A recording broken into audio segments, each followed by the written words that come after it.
Hello there and welcome to another edition of the Evening Review. My name is Okito Craig. Tonight in studio with me I have Mr. Ruben Uupindi. He's the Senior Manager of Accident and Injury Prevention at the Motor Vehicle Accident Fund of Namibia. Mr. Uupindi, hi, welcome. Yes, good evening and good evening to your viewers. Thank you very much, sir. Let's start with the statistics. Can you tell us a little bit about the number of road accidents, fatalities and injuries so far in 2025, and especially compared to last year, 2024? Yes, I think you might have picked up in the media recently that we are talking a lot about statistics, road crash statistics. The fund is quite alarmed by the number of crashes, injuries and fatalities. In comparison with last year, the crashes have increased by 4%. Injuries have slightly increased only by 0.6%. I think it's about 1,100 something. And fatalities have increased by 17%. So if you compare with last year, that is now 1st of January to 18 May, which was Sunday, we have lost 180 people who were killed on our roads this year, compared to 154 people that were killed last year. So, but it's a trend that we have observed, especially since last year, after the festive season, that the numbers have steadily been going up. It's not a good picture for us. It's not a good picture for all the colleagues in the road safety area. And we are doing all that we can to really look at what are the mitigating interventions that we can have. For the past week, we have been together to try to see what is the new interventions that we can look at and also review what we have been doing over the years. Sure, it's quite disturbing. Tell me, what types of accidents have the most fatalities? Yeah, I think what is now concerning, it's the increase in the number of pedestrian cases. Pedestrians accounting for 33% of all crashes, followed by collisions, vehicles that are colliding or vehicles colliding with each other, or vehicles colliding with fixed objects or animal collision and so on. So we group them under one category of collision, normally accounting for around about 29%. And then you will have now rollovers, vehicles that drivers are losing control and the vehicle will overturn. That are also about 28%. So those are the major ones that we have. And we are more concerned about pedestrian cases because I always say that at some point everyone is a pedestrian, yes, even the driver.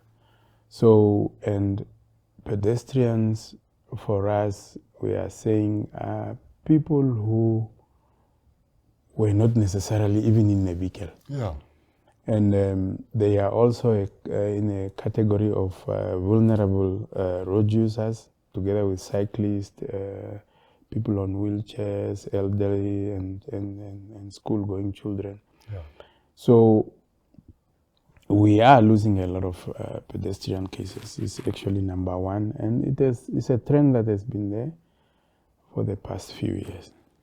I know that there are some places, for instance, I was driving back from the coast on Friday, and there were school children. It was about midday, school children that needed to cross a very busy stretch of road where we had to slow down and I had to put on hazards for the cars behind me to also stop and wait. But in other cases where people have a choice, is it because of a lack of visibility? What tips can you share that perhaps pedestrians could, action that they could take, but also for drivers, how can we help save these lives?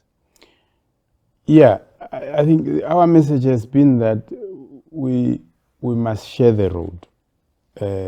We must share the road, pedestrians and drivers.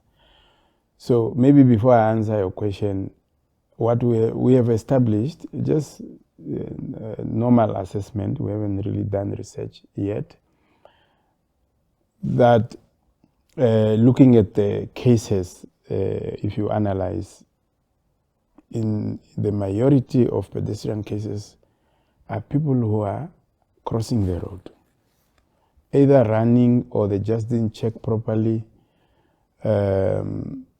They might also be under the influence of alcohol, especially in rural areas where they are sometimes crossing from one shebeen to another and so on. But it's a majority of cases where people were crossing the road. But you also have those cases where people were walking alongside the road and some vehicle or drivers lost control of the vehicles and then they obviously hit the pedestrian. We have quite a growing number of those cases, which are also alarming. Of course, around schools, like you have mentioned, in rural areas, you find children have to cross from one side of the road to another to go to school, and again, then back home. But one of the important issues that you just mentioned now also is the visibility. Because we were just a week ago analyzing statistics, I think of 1 month, where you have about 40% of the people that were hit by vehicles are between 11 o'clock in the night and 3 o'clock in the morning. Yeah.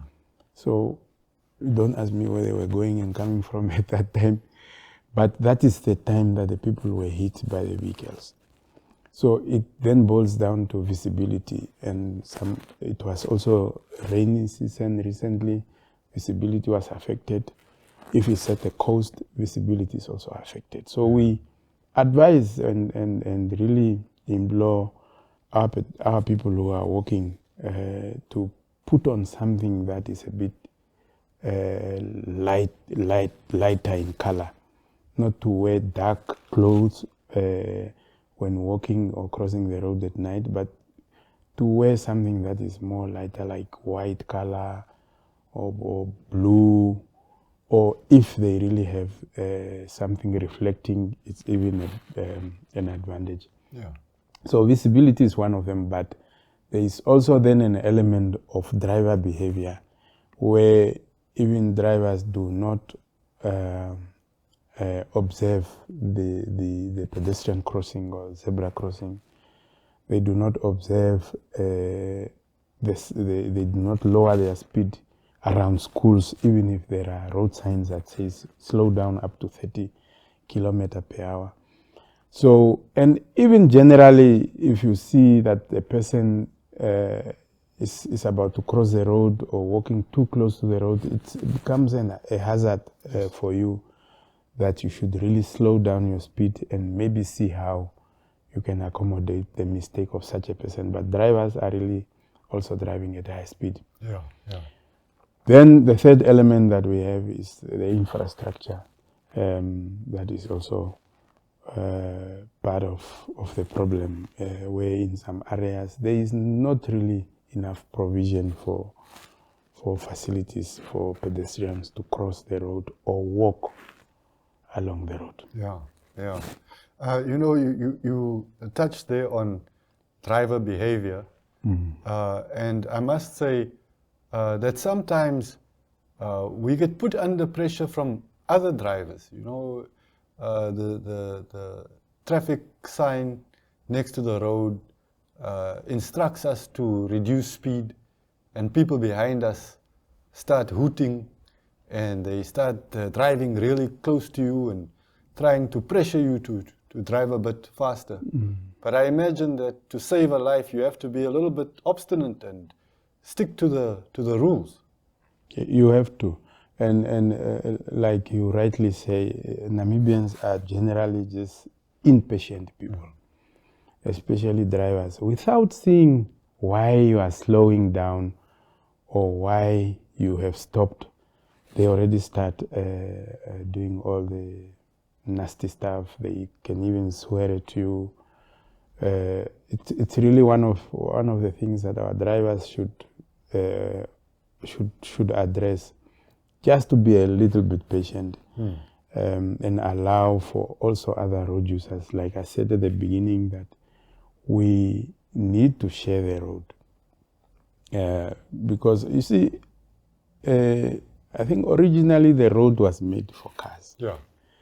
And you still find drivers that says, I have paid my levies or my license to be on the road. And it's a thing of saying maybe the pedestrian did not pay. But that is no longer the case. Yeah. Now we have to share the road, unfortunately. So there is a lot of factors also, like I said, when you look at the infrastructure, we are happy really to have observed that our engineers have started listening to us, but also even international organizations have put up some standards to say when the road is under construction, there should be some road safety issues that should be considered. And some of those would be, how do you consider pedestrians? Yeah. Including cultural issues, because we believe in some certain instances there is some cultural issues that we still need to also investigate and understand, because you are saying, I don't want to single out the two Kavango regions, but it's probably where people are more prevalent on the road in rural areas than other areas. So we need to understand this, and in urban areas, obviously, we also need to understand that our children have nowhere to go and play, and they have to play on the street. Yeah. And you have to drive in that street, and you have to understand and also be able to accommodate their mistakes. Yeah, yeah.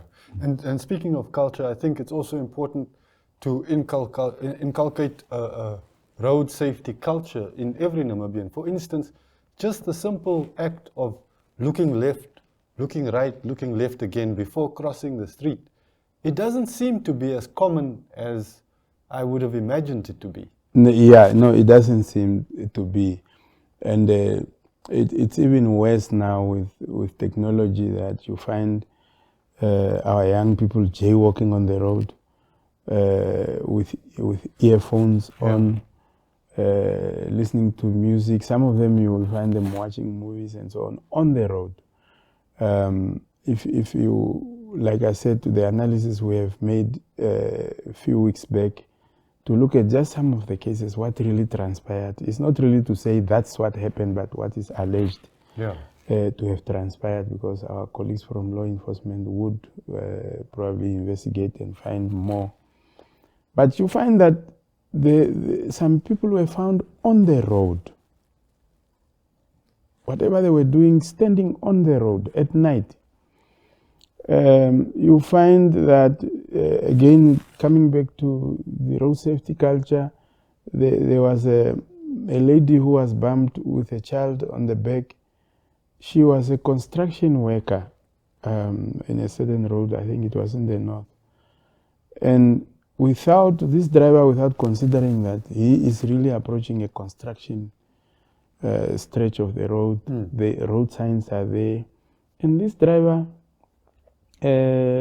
was probably speeding and ran over the lady who unfortunately died on scene, and the child died at the hospital. Mr. Uupindi, I must cut you there because we need to go for a commercial break, but we'll be right back with more about this very important topic. Stay with us.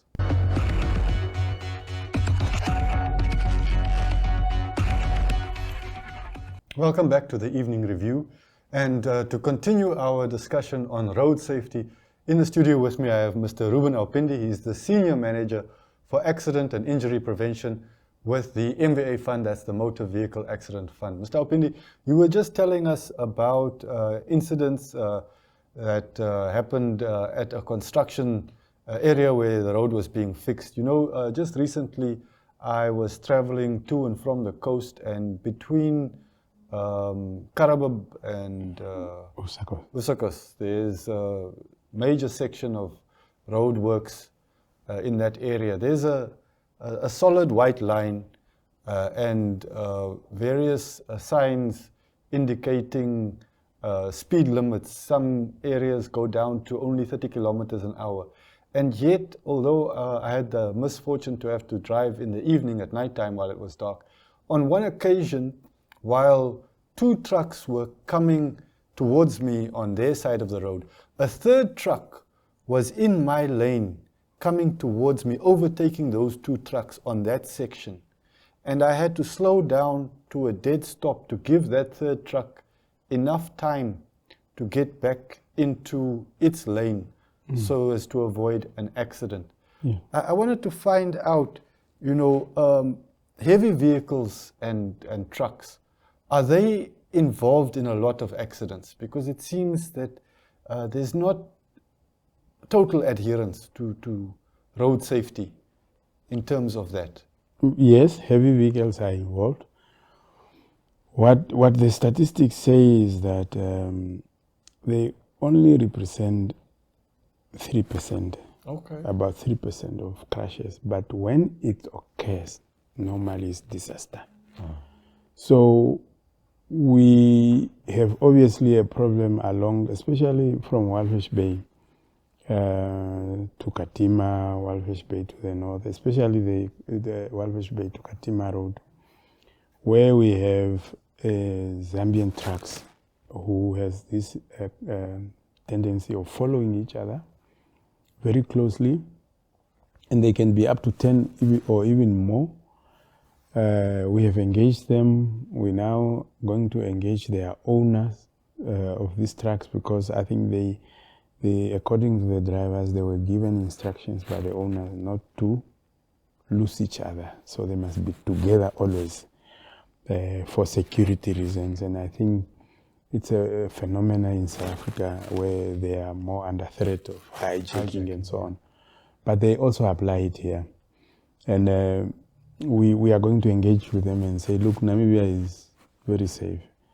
And we had a couple of crashes that involves the Zambian trucks and Zambian drivers. I think we lost one around about January or so. So heavy vehicles are a problem, and it's a problem because of the cargo from Walfish Bay. Cargo that most of it should have gone to the railway. Unfortunately, our railway is not yet able to accommodate most of the cargo. I don't have the numbers here.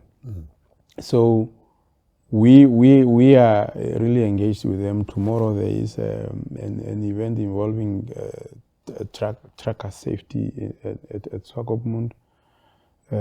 Some of our colleagues are there. So it's to engage with them so that we also make sure that they adhere to road traffic rules and that they are part of the effort to save lives. Like I said, it's a margin, but when a crash occurs and there is a vehicle that collides with a truck, normally it's a mass casualty case. So our call is for our drivers to also be doing what you have done. Now, the culture in Namibia is that if I see the oncoming driver has already made that mistake, instead of also accommodating such a mistake, I don't slow down, I don't do anything, I flash and hooter.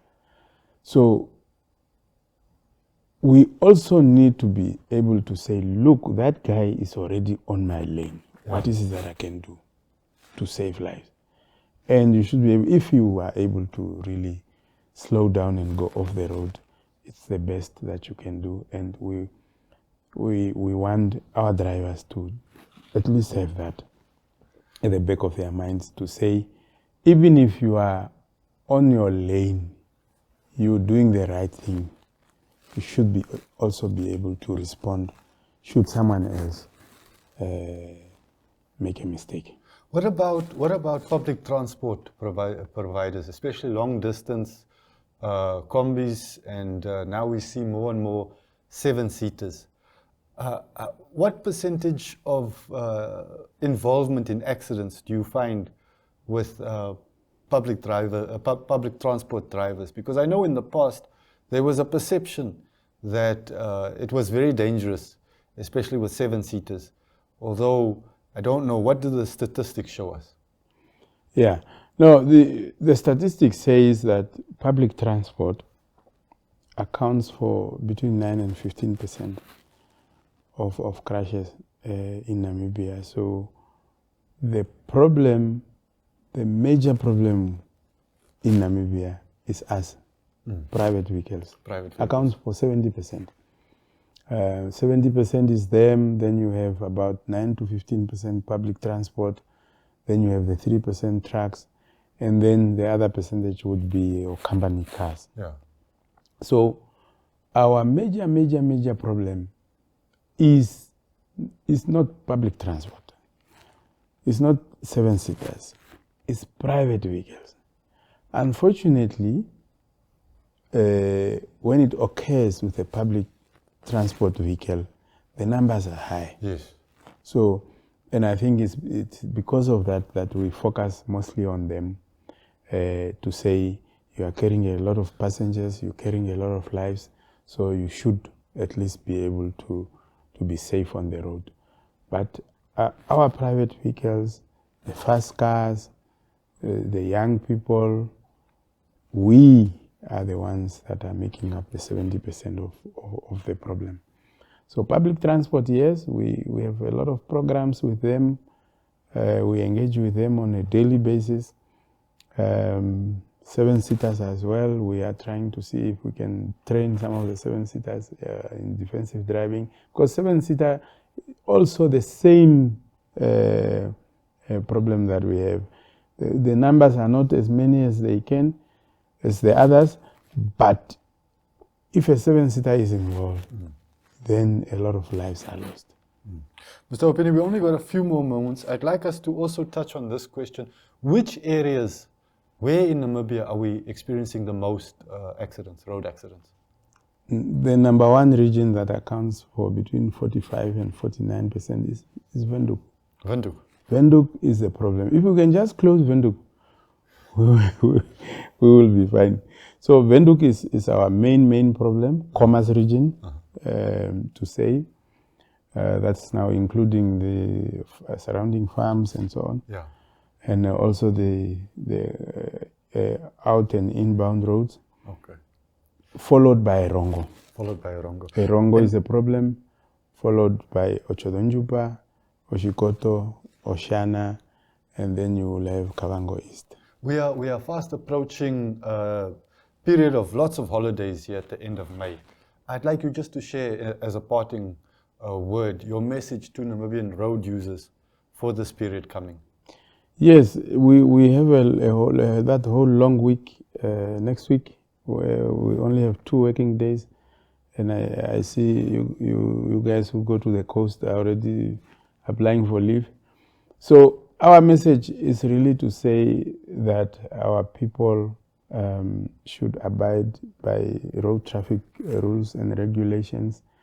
Everyone must be a road safety ambassador. We want everyone to participate in our effort to change the driving culture in Namibia. We want to save lives, so we want everyone really to make sure, especially drivers, to just ensure that their vehicles are fit and the driver himself is fit, and that they have prepared very well for their journey. We can talk about preparing the journey some other time, and that they really drive safely on the road. Share the road. I think the most important message is that we have to share the road with other road users. Thank you very much. There you've heard it, ladies and gentlemen. Please, let's share the road. Let's all arrive alive. Until tomorrow, that's it for tonight's evening review.